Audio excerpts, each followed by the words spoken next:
আসসালামু আলাইকুম ওরহমতুল্লাহ। কেমন আছেন সবাই?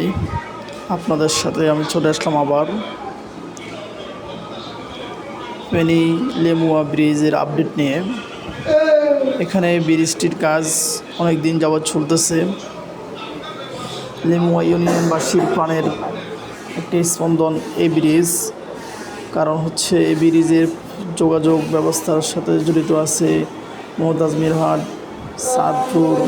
এখান দিয়ে অনেক মানুষ এই ব্রিজের সাথে সংশ্লিষ্ট।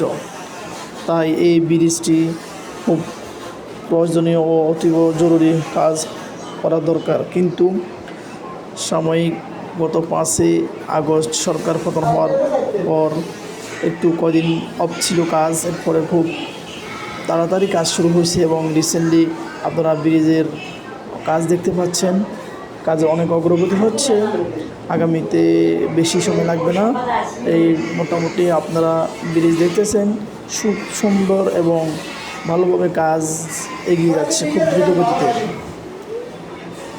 এখানের অনেক মানুষ, পাশাপাশি এখানে অনেক হাসপাতালও আছে। একটা খুব সুন্দর লেমুয়া সাব সেন্টার, এখানের রোগীর যাতায়াত এবং পাশাপাশি ডক্টর রবীন্দ্রনাথ দত্তর